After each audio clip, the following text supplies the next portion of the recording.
Formal da ng pekilala king publiko ding adwang pulot meto nga kandidato na milaban-laban para king corona na ring peka mumunang Mr. Pampanga.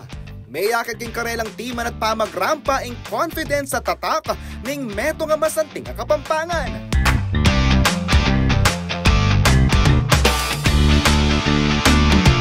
Agpangking executive committee ng Mr. Pampanga, meto ya ini ka ring pakapananayan da ring pageant fanatics.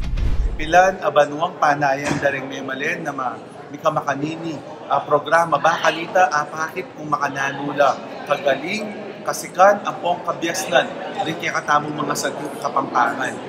Mera pating sashing ceremony niting Domingo November 3 ken Benigno Aquino Hall Capitol Compound king San Fernando. Kaya rin nanini minerap la ka ring media ring kandidato para makibat ka ring mayaya liwang kutang. Metong karening nano yung salitang Kapampangan na sisimbolo para karela. Word that best describe me as a Kapampangan, it would be mayap. Mayap uling mayap ko karing kaparawang tao. Mayap ko king komunidad. Mayap ko karing payangari ko karing kapatid ko. Ang pongating kong masabal, king kaya kataong kulturang Kapampangan. Anya bilang metong Tourism Operations Officer, Manny, pagmasabalan kaya at pagmayaban kaya kaya katamong kultura Kapampangan.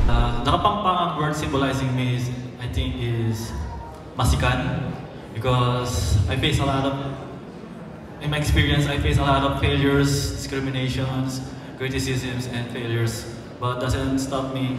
And those failures, I don't believe in failures, I believe in learning. Agpang ka ring organizer, panto ng dayang lalaki maging representative na ni probinsya king Misters of Filipinas. Yung panto ng tamo, tunay ang Mr. Pampanga, itang kabuwan. Akit kung makanano ya kasanting ing metong Kapampangan, alimo kung makanano ya talakad ing entablado. Nune ipakit kung makanano tamong magmasabal at lugod king kultura ing Kapampangan. Para ka ring miyayaliwang updates tungkol kay Mr. Pampanga, malyari ko magbisita king karelang official Facebook page. JM De Jesus, CLTV 36 News.